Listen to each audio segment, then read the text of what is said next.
Frontline Updates, where we delve deep into military strategies and updates from conflict zones.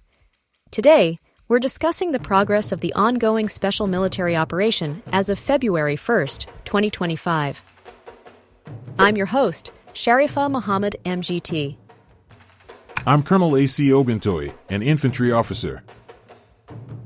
Strategic strikes. The Russian armed forces executed precision strikes on Ukrainian gas and energy infrastructure facilities, which are essential for the operation of military-industrial complexes in Ukraine. These targets were successfully hit. Welcome to Frontline Updates, your trusted source for the latest developments on security and defense operations involving military forces. I'm your host, and today we have an exclusive interview with Colonel A.C. Oguntoye, who will provide insights into the progress of the special military operation as of February 1st, 2025. Colonel Oguntoye, thank you for joining us. Thank you. It's a pleasure to be here. Let's start with the most recent developments. Can you provide an overview of the key actions taken by the armed forces of the Russian Federation over the past 24 hours? Last night, we conducted a coordinated long-range precision strike targeting gas and energy infrastructure facilities that are crucial to the operation of Ukraine's military-industrial complex. The mission objectives were fully achieved, with all designated targets successfully hit. What was the strategic purpose of these strikes? The aim was to degrade the Ukrainian armed forces' ability to sustain their defense operations by disrupting their military-industrial supply chain. By targeting key energy and gas facilities, we are limiting their ability to manufacture and sustain military equipment. Let's break down the frontline engagements. How are Russian forces progressing in different operational zones?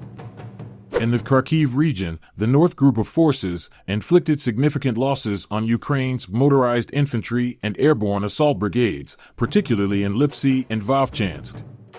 The enemy lost up to 30 servicemen, 3 vehicles, and 3 field artillery pieces. And on the Western Front, tactical positions were improved in areas such as Zagorykivka, Peskanoy, and Novaya Kremlyakivka. Ukrainian forces suffered 320 personnel losses, in addition to the destruction of an armored combat vehicle, 15 pickups, a field artillery gun, and multiple ammunition depots. Moving south, how has the Southern Group of Forces progressed in their operations? On the Southern Front, we secured advantageous positions and defeated formations of 3 Ukrainian mechanized and motorized brigades, particularly around Chasov Yar and Belagorovka. The Ukrainian side lost 220 servicemen, 5 pickup trucks, and 2 NATO-supplied artillery guns. That's a substantial amount of enemy assets neutralized. What about the Center Group of Forces? The Center Group of Forces on the settlement of Krimskoye in Donetsk was liberated, with Ukrainian forces losing up to 570 servicemen, 2 tanks, including a German-made Leopard tank, 4 armored combat vehicles, and multiple artillery pieces. The East Group of Forces also saw movement. What were the key achievements? On the Eastern Front, we advanced deeper into Ukrainian defenses, destroying over 130 enemy personnel and a second Leopard tank, along with several artillery systems, including a French-made 155mm Caesar self-propelled artillery unit. The DNEPR Group of Forces is also playing a role. What's the latest there?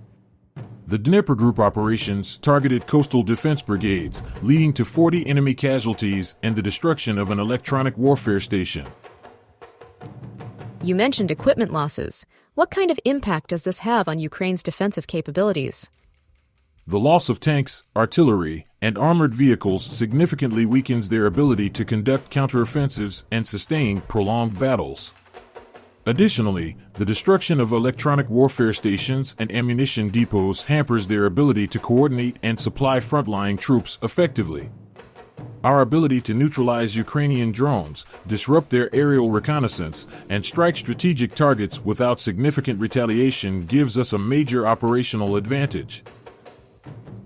There have been reports of engagements in the Kursk region. Can you provide an update?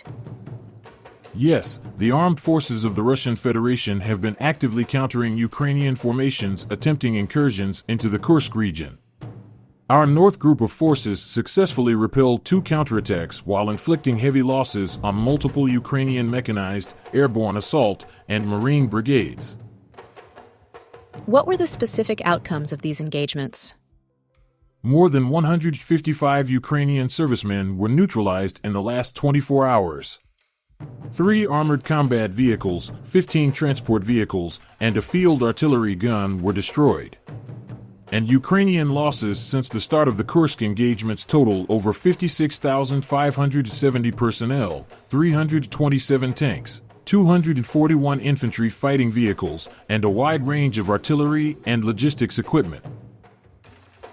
Colonel, thank you for providing such a detailed briefing on the current military situation. Your insights are invaluable to our understanding of the conflict's dynamics. And thank you to our listeners for tuning in. Join us next time as we continue to provide up-to-date coverage on global military affairs. Stay with us for more updates and expert analyses on global defense and security issues. Stay informed, stay secure. Thank you. I want to emphasize that our operations are systematic and strategic. Our forces remain resolute, and we will continue to execute missions effectively to secure operational objectives.